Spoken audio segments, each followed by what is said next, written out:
हरिओम। हर चीज़ों से मुक्त होना या हर एक कार्य जो आपसे जुड़ा हुआ है या आपसे हो रहा है, इसको समझना और करते हुए तादात्म्य नहीं बनाना या उसके साथ कोई रिश्ता नहीं बनाना, इसके लिए एक साधना है जो हर किसी में प्रबल और बड़ी मानी जाती है। मतलब बहुत ज़्यादा शक्तिशाली और बड़ी मानी जाती है। वो होती है शिव में होना। शिव में होने का मतलब ये नहीं है कि सिर्फ शिव को आप केंद्र में रखें, आप कृष्ण जी को भी केंद्र में रख सकते हैं, लेकिन मेरी आस्था शिव में है, तो मैं शिव में होने की, आप शिव में होने का शब्द इस्तेमाल कर रहा हूँ। आप अपने इष्ट को, अपने गुरुजन को, आप किसी को भी आप केंद्र में रख सकते हो। केंद्र में रख के शिव में होना है। आप ये जो विद्या होती है, ये तंत्र में, योग में, ध्यान में, मतलब ध्यान और योग एक ही हो जाता है, एक ही प्रणाली में आ जाती है, या किसी भी वो उस विद्या का हिस्सा है जिस विद्या के बारे में लोगों को पता तो है, लेकिन कहानियां तो सुनी है, लेकिन उसके बारे में जागृत कोई चीज नहीं देखते। इसका मतलब शिव में की हुई जो साधना है वो बची हुई है। आपको शिव में साधना जिस दिन आप कर लोगे, उस दिन आपका हर एक चीज का जो संसार में जो दिख रही है और जो नहीं दिख रही है, उससे भ्रम हट जाएगा, बिल्कुल हट जाएगा। ये साधना कैसी होती है और इस साधना को करने का तरीका क्या है, मैं इस वीडियो के माध्यम से आपको बताऊंगा।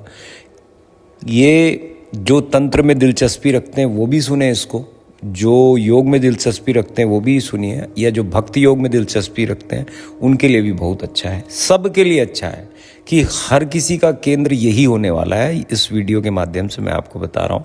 देखिए, सबसे पहली बात तो आप शरीर से, मन से, संसार से, तन से कोई भी चीज़ करते हैं, जो भी चीज़ अगर आप करते हैं तो वो कितनी देर तक कर सकते हैं या कब तक करते हैं।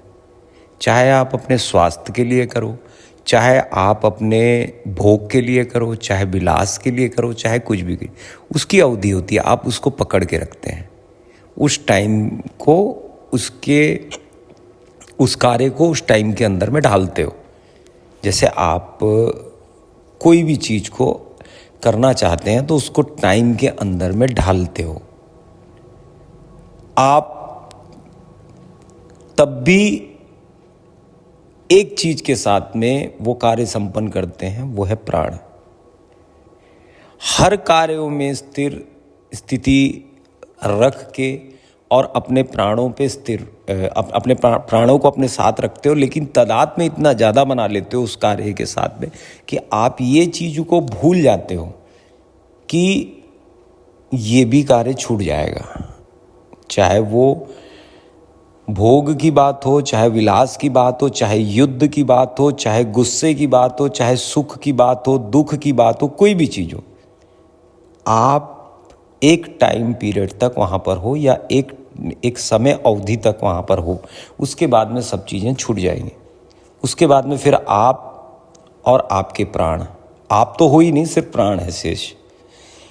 इसकी साधना जो साधक करता है या अपने प्राणों में ज़्यादा देर तक स्थिर रहता है, उसको शिव में होना बोलते हैं। शिव साधना नहीं होता है। शिव साधना होगा तो शिव अलग हो जाएगा, आप अलग हो जाओगे। शिव में होने के बाद में साधना अपने आप हो जाती है। तो शिव में होने का मतलब ये होता है कि आप अलग नहीं है। आप पहले प्राणों में स्थिर होंगे और उसके बाद सारे कार्य करेंगे। सारे मतलब सारे जो आपके साथ हो रहे हैं, सब चीज़ें, बस आपको कलकलनाथ आपके अंदर में चलता रहेगा कि मैं जो ये कार्य कर रहा हूँ वो मैं ही हूँ, लेकिन मैं जिससे हूँ वो शिव है, वो प्राण का हिस्सा है, वो मैं उसका अंश हूँ। वो ये सिर्फ बोलने से नहीं होगा, आपको निरंतर इसका अभ्यास करना होता है, तब आप उस स्थिति को पाते हैं जिसमें व्यक्ति या साधक शिवमय होता है।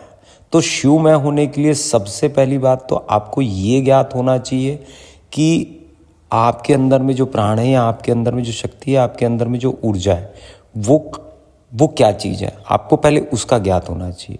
तो इसी में उल्लेख बताया गया है कि आप कोई चीज़ को रोकिए, आप एक ऊर्जा जो व्यय हो रही है उसको रोकिए।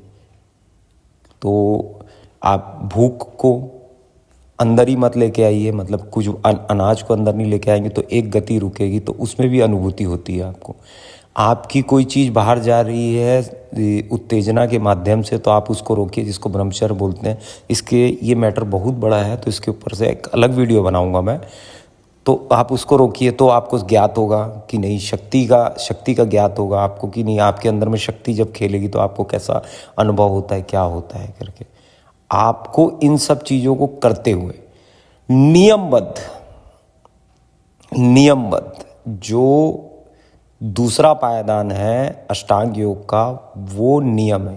पहला पायदान यम है, दूसरा पायदान नियम है। तो नियमबद्ध आपको बिल्कुल नियम के अंतर्गत अगर आप ये सब चीज़ों को करोगे, आपको बिल्कुल ये चीज़ समझ आने लगेगा कि हमारे को आगे कैसे बढ़ना है, क्या चीज़ करना है, और क्या चीज़ अच्छी है और क्या चीज़ नहीं करनी चाहिए। उन सब चीज़ों के लिए आपको तत्पर होकर हमेशा निरंतर आपको ज्ञात होता रहे कि मैं शिव का अंश हूँ और शिव से आया हूँ और शिव में विलीन हो जाऊँगा। उस दिन आपकी शिव में यात्रा, मैं यात्रा ही कहता हूँ उसको, साधना नहीं बोलता हूँ, शिव में यात्रा शुरू हो जाती है। हरिओम। मैं योगाचार्य शिवाय, doctor in naturopathy and yoga science. Her her Mahadev.